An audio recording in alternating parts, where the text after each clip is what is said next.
Is translation a blessing or a curse? So obviously, when you're speaking in English, relying too much on translation is going to make you think extra hard. It's going to take you out of the moment. It slows you down. It's just no good. But what role does translation have in your learning as a whole? How much of it is a natural and good result of knowing more than one language? And when is it a good idea to avoid it? In this lesson, we'll talk a little bit about that so that you know exactly how this translation shit works in your bilingual brain. And when you know that, my belief is that you'll be able to start making progress towards depending less on translation so you can become a more fluent English speaker. Ready? Let's go. Also, stick around until the end for some fun awareness-raising activities which will help you become more conscious about the negative effect of translation and how to avoid it. But in case we are meeting for the first time, I'm Ollie and we help you understand fast English, be understood by anyone and connect to the world. In fact, Ahmed says that our videos are motivating and have given him a lot of self-confidence. So join Ahmed and our growing global community by hitting that subscribe button and the bell down below so you can continue learning with us. First of all, why do we translate from our native language to English? There are 5 reasons. And the first one is unawareness of English rules or a lack of knowledge of some aspects of how the language works. We recently saw in another lesson on this channel the sentence, "My sister has 21 years."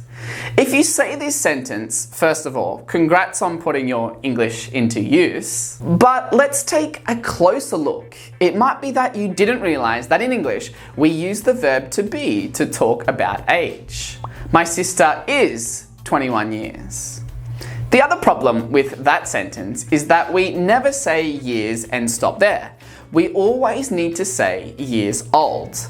My sister is 21 years old.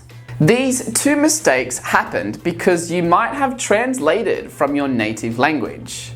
I know this because my Bolivian and Brazilian friends have a tendency to make these same mistakes. I often hear some people say, "I am agree," or "he gave me an advice." Now, is translation a bad thing here? No, not necessarily. If you don't yet know the specific grammar rule or the word you should use, of course you're going to compensate by using the structures you already know from your native language. It's not bad because you're still communicating and the person you're having a conversation with is likely going to be able to understand you. And in this case, we say translating is a crutch, which means it's of help even though it's a little bit wrong. Now, the second reason for using translation might not actually be translating, technically speaking. This is what linguists call interference. Interference is like a tendency, a habit from your native language. When we spot mistakes that come from interference, we might say, "Oh, you're translating." I have a friend who's an incredible English speaker. She's really fluent. But the other day we were talking and she said that she knew a guy at a pub. And I'm like, "You know a guy who works at a pub?" Then she corrected herself. "Oh no, I mean I met a guy at the pub." By the way, as I said, stay until the end because we're going to do some fun exercises to test your ability to not translate, even when it's tempting. We're going to come back to this common mistake. But anyway, back to common mistakes. Some other advanced English speakers I know might say, "Did you posted the picture on Instagram?" The problem with this is that the verb does not need to be in the past because we are already using did. Another common mistake is when someone asks me a question. They might say, "Speak Portuguese?" Again, this is totally understandable for me because a lot of the languages don't use auxiliary verbs, be, have, can, etc., like English does. Fun, right? In all these cases, the people who made these mistakes know how to not make these mistakes. However, it's called interference because sometimes it's like a reflex. You use words, patterns, or habits that come from your native language to help you. Can you think of a word, pattern, or habit that gets in the way of your English? I'd love to hear about it in the comments below. A nice way of learning new words and word chunks so that you can stop translating in your head is by listening to and following the transcriptions of our podcast. On the Real Life English podcast, you will hear real-life native conversations about culture, idioms, expressions, and hints and tips to move your English to the next level. You can download the app by clicking the link in the description or by going to the Apple App Store or the Google Play Store. And while you're there, why not leave us a 5-star review and we might shout you out on the next podcast. Now, the third reason why we translate is actually a good one. It's because it's totally fine.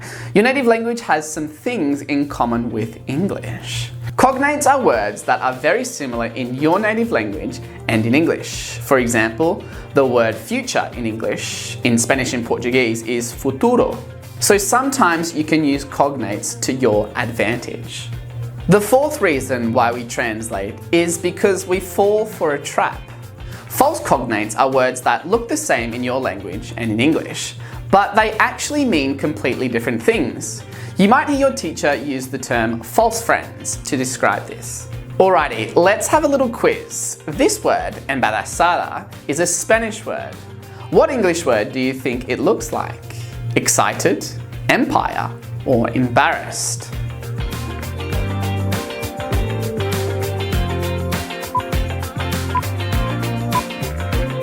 If you answered C, then you're correct. It seems like the English word embarrassed, right? However, embarazada does not mean this. Funny story, I was dancing in a nightclub in Bolivia and my pants split open and I said to my friend, thinking I was using the correct word, estoy embarazada, which I thought meant I am embarrassed. And my friend said, impossible, Ollie, men can't get pregnant. I was shocked and embarrassed that I was using this word incorrectly. So be careful. And actually, a student of mine confused the meaning of the word assist when he said he assisted a football match. This word looks similar to asistir in Spanish, but what he actually meant is attend. So be careful, as there are lots of false friends, especially if your native language is written with the same alphabet that English has. A fifth reason why we translate is fatigue. Yeah, you heard that right. You see, speaking a second language takes some mental energy, and while it's easier to speak when you're fresh and energized, it gets considerably harder after a long day of work. Trust me, I know. The ability that many advanced non-native speakers have is that they can speak with a high level of idiomaticity. This means they can use expressions that are natural and correct. It means that they actually don't translate. These types of speakers, however, do tend to fall more often for the temptation of translation when they're simply tired. A friend of mine said in a Zoom call that he was the only father in that Zoom call. Now, that sounds a bit weird, especially because there were women in that call. What he actually meant to say is that he was the only parent present there. He probably was too exhausted from looking after that child that he said that, because he's really fluent in English. What can I do to translate less? I have one magic tip that's the kryptonite to translation. Seriously, it's the best tip to ever avoid translating. But I'll get to that in just a moment. First, what can you do to translate less? Well, the answer is what hopefully you've been getting from this video so far. It might sound cheesy, but that is awareness. In fact, the exercises that I have prepared for the end are called awareness-raising exercises. Think about it. You need to be aware of what comes from your native language and what English is. There are a lot of things that overlap, but there are also a lot of things that don't mix. So knowing exactly what those things are helps a lot. Obviously, as an elementary or lower intermediate English speaker, you're still figuring out the differences. You're still learning by making tons of errors, but as you become upper intermediate, you're able to much better separate your two languages. You gain this by being exposed to the language as much as possible, by being curious, by questioning things. For example, if your English is intermediate and you are with two friends, you might say something like, "We're three." However, later in your English learning progression, you'll learn that you should say "the three of us" or "us three." It all goes back to awareness, to basically being less confused and having figured out more things about the English language. Okay, so for me, the best tip to avoid falling into the trap of translation is learning vocabulary chunks. And you might be thinking, what does this mean? Well, instead of focusing on learning individual words, learn groups of words. It's not to say that you shouldn't look up a word if you don't know what it means, but as I said, your focus should be more on chunks. Word chunks are a sequence of words that come naturally together to express an idea. For example, when you first learned "nice to meet you," you didn't study each word in the sentence, you simply learned them all together. And even how to answer it by saying "nice to meet you too," right? When we say chunks, we mean collocations, fixed expressions, formulaic utterances, sentence starters, verb patterns, idioms and catchphrases. In a paper released by Cambridge University Press called "Learning Language in Chunks," they mentioned 3 important reasons why word chunks are a great way to learn vocabulary. They are fluency, idiomaticity, subsequent language development.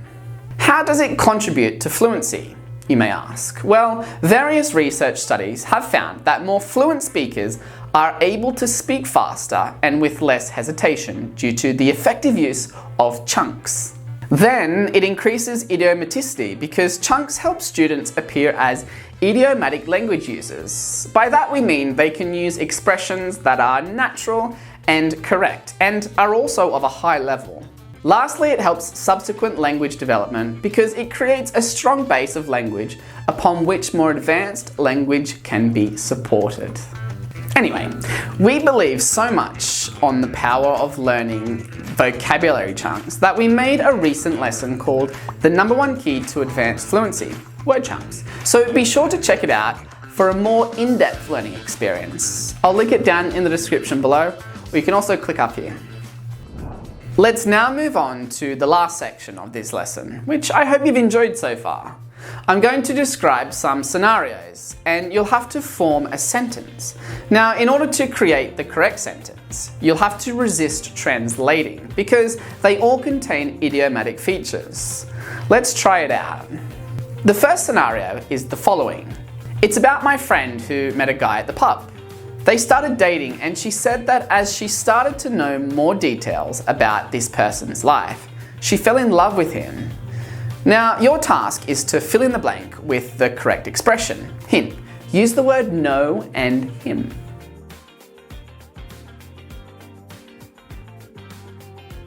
As I got to know him better, I realized that he was the one. The reason I use this example is because the different meanings of know, meet, and get to know tend to confuse learners. Scenario number 2. Imagine you want to know the duration of the flight from, say, Barcelona to New York. How do you ask that?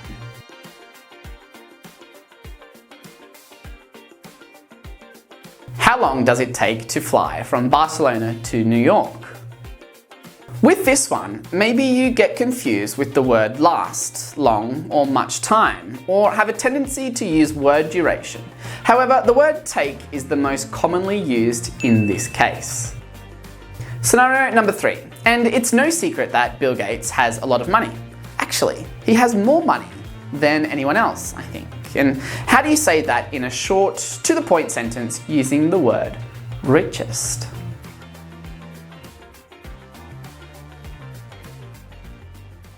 Bill Gates is the world's richest person. Maybe your first reaction was, Bill Gates is the richest person in the world.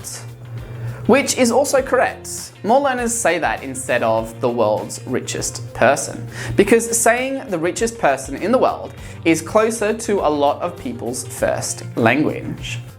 Scenario number 4. Now imagine you want to invite a friend to have some drinks after work. How do you ask them when they stop working on a specific day? Hint: don't say leave work, use a phrasal verb. What time do you get off work? Then, after you have a few drinks, how do you say that your friend doesn't need to pay because you'll pay the whole bill?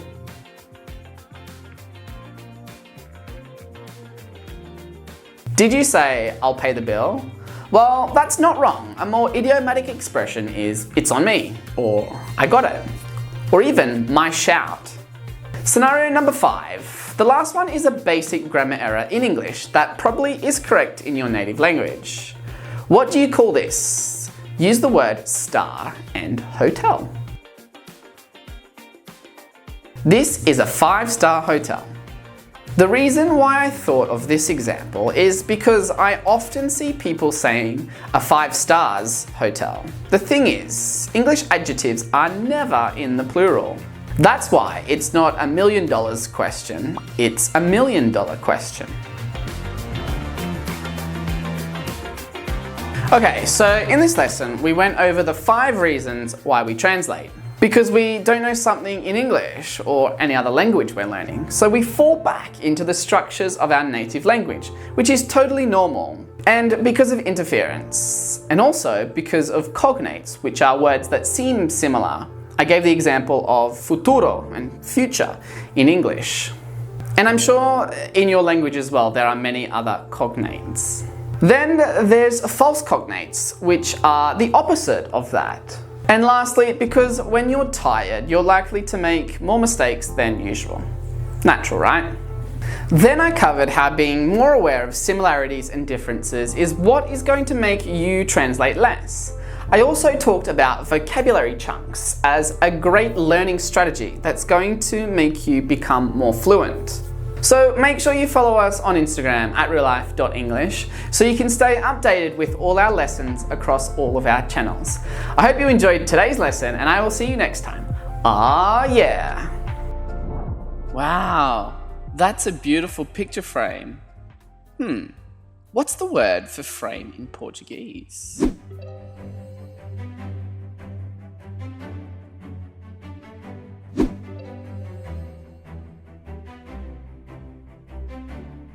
What's up everyone, I am Ollie, your real life English fluency coach, and as a Portuguese learner, I feel very privileged to have lived in Brazil and be surrounded by Portuguese every day.